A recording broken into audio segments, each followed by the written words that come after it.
What's up YouTube? Today's video will be on discard decks and how you can build them as you progress throughout the 3 card pools. So you might remember I've already covered some pool 1 discard decks in my starter decks videos. A discard aggro as well as a discard zoo deck. If you want to see the full deck guides as well as gameplay, I link the video up here. But for this one we'll still take a quick look at it just to see how we can start out building discard aggro decks with just pool 1 cards. As you can see we play a super low mana curve here. Half of the deck is just 1-drops. The main reason is that we want to empty our hand as quickly as possible so that with the discards from Swordmaster, from Lady Scythe, as well as from Blade, we want maximum probabilities to hit Apocalypse as often as possible. That's our biggest payoff. Alternatively, hitting Wolverine is also fine. The other big upside of playing so many cheap cards is Angela. She gets buffed quite quickly, and keep in mind we can even do stuff like play Nightcrawler on her location and then move him away. Angela keeps the buff, but we have another free space to play another card and get another buff. And the last card not mentioned, America Chavez, mainly a deck thinner, so it's more likely for us to draw all of the discard cards as well as Apocalypse early on. But of course, if we don't draw Apocalypse, she's a nice alternative finisher. And the other pool 1 idea that I came up with is fairly similar. This one plays a bit of a more evened out mana curve, and it makes use of global unit buffs like Khazar giving all of your 1-cost cards above, Blue Marvel giving everything above, to have some more playmaking potential on those turns 4 and 5. To make maximum use of those buffs, we play Squirrel Girl as well as Mr. Sinister just to have more recipients. And as I mentioned, for more in-depth explanations as well as gameplay, check out my previous video, I link it up here. But for now, we'll be moving on to a discard deck from pool 2. Now there's a couple of ways of building this. The biggest payoff for being in pool 2 is a Swarm. Every time this card gets discarded, it creates a copy of itself that costs 0. The interesting thing is it keeps its buffs. So if you want to go all in on Swarm combos, some cards you can consider adding are Okoye, which might buff Swarm while it's still in your deck, or Nakia, which can buff Swarm if it's in your hand, but then again, it's not the most consistent card neither. Another interesting idea here is the Collector, because every time Swarm gets discarded, he grows by 2 power, and every time Apocalypse gets discarded, he also grows by 1 power. However, the reason why I didn't include any of those ideas is because we still only have 3 potential discard cards. We only have Blade, we only have Swordmaster, and Lady Scythe. Lady Scythe usually doesn't hit Swarm. While the potential payoff might be huge, we won't get there very often, so I'd rather play a more consistent deck overall and with a more spread out power level. The other new card in here is Morbius.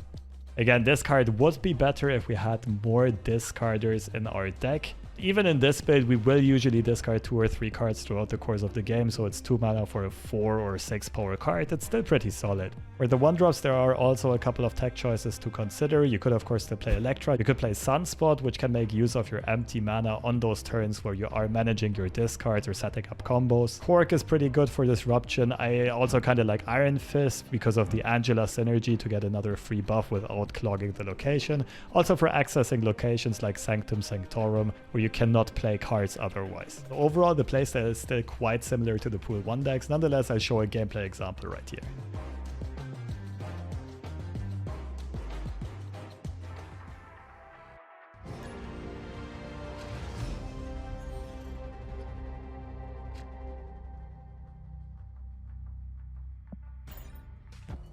Apocalypse discount. We can play Apocalypse on 5 and Chavez on 6.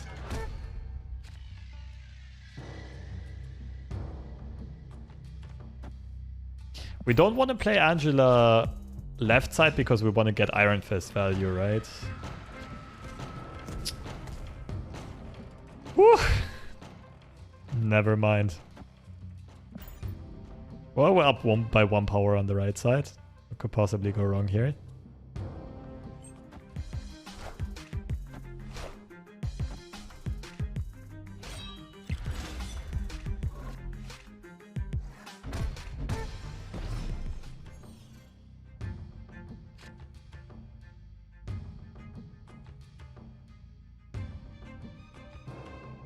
Okay.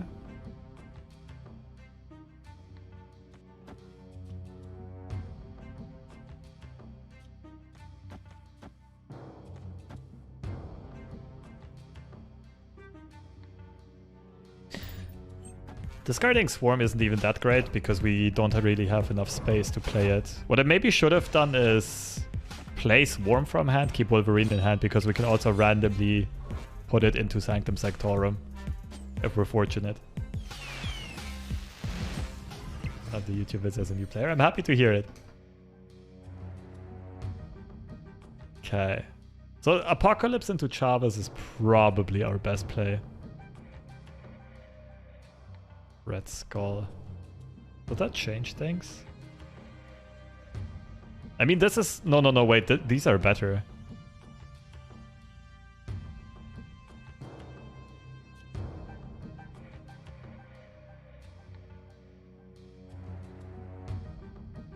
Like this, maybe? These are also 9 power, but A, we can spread them out, and B, they are worth more because we get additional Red Skull buffs.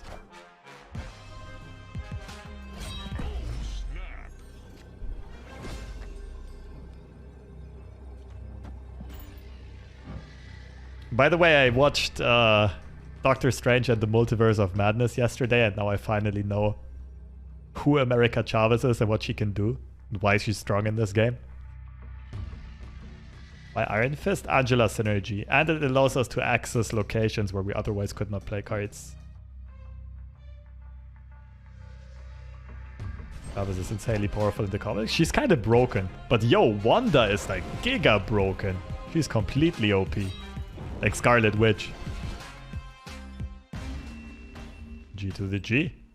Victory. So pool 3 is where the discard decks get really interesting, and there are 2 cool decks that I would love to showcase.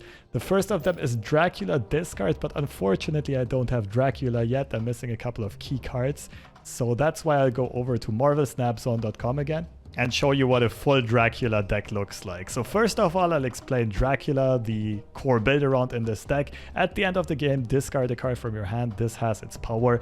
This is meant to hit Apocalypse. However, there are also some really cool combos in this deck. First of all, I'll showcase all of the discard cards that got added that we were missing out on in Pool 1 and Pool 2. Hellcow is a very, very important one. Discarding 2 cards from your hands at once. Moon Knight is another very cool one, slightly understated, but discards a card from your hand and your opponent's hand. Nice disruptive effect as well. Colleen Wing is super consistency adding as well. A good combo card with Swarm, but can also make her way into a lot of other different decks. And the sick combo here is this. We play Invisible Woman into one location. Cards you play here are not revealed until the game ends. And this gives us a lot of playmaking opportunities because we can already play our discard cards on curve, hide her behind Invisible Woman, and we don't have to worry about our discard cards hitting our other core cards. We can spend the rest of the game emptying our hand until only Apocalypse is left. And then at the end of the game, Apocalypse gets discarded multiple times at once. We can even double down on this by playing Wong at the same location. Doesn't have to be the Invisible Woman location, but can be some sneaky playmaking. And all of this also allows us our Morbius to grow incredibly large, especially if Wong copies the discards of Hellcows and of Swordmasters or Lady Scythes especially. We usually try to win one location with Dracula just discarding a ridiculously swole Apocalypse at the very end of the game, and the other one with a combination of Angela as well as Morbius and some other cards. So super duper fun deck with a lot of combo potential. As I said, I unfortunately cannot showcase gameplay for you because I'm missing some of the key cards. What I can showcase though is the other deck I've built, and that is Hela discard combo. So most of these cards will seem familiar. The key new card that this deck is built around is Hela. On reveal, play all cards you discarded from your hand this game to random locations. With this deck, we have somewhat of a similar idea as with the Dracula deck. We do play Invisible Woman to hide all of our discard enablers behind her and only trigger at the end of the game. Keep in mind that you need to play Hela in that same location and as the 4th card, otherwise her effect will go off before Invisible Woman reveals the other discarders. So for this deck, unfortunately, I'm also missing Hellcow, would be a very strong addition to this deck.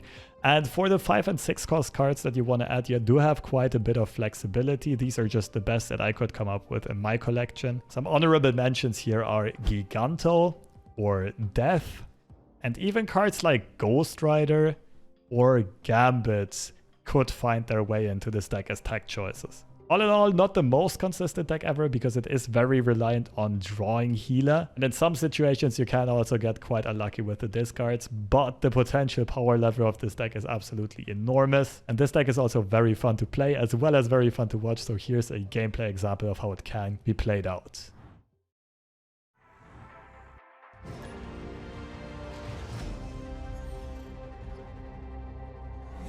Oh, nice. Okay, this is the setup that we were looking for. We play Invisible Woman, Lady Scythe, and Blade and Hela on the same location.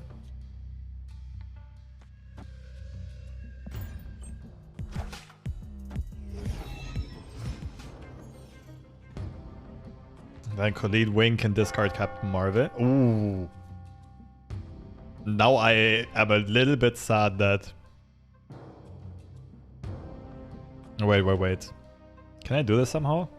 I can Colleen right side later on.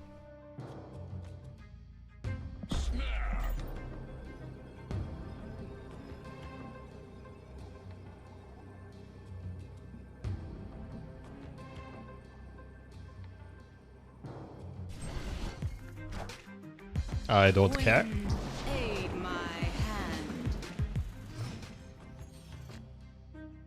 Oh, this is perfect.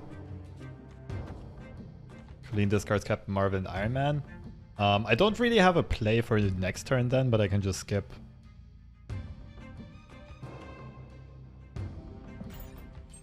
Although I'm likely to draw something that I can play.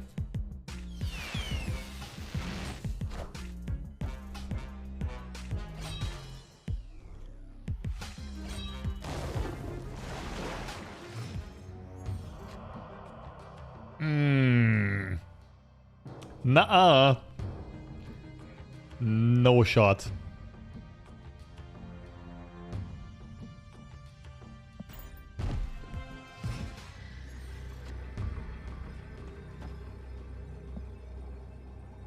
And now the madness begins. Oh, you think that's enough? That's cute.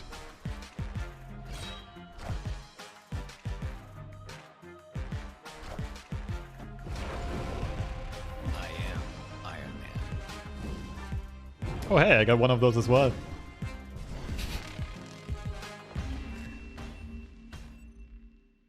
Yeah, this is a really fun deck, especially against newer players who don't really see the combo coming, because you hide most of it behind Invisible Woman, right? So they don't know the absurd power spike that you can have later on.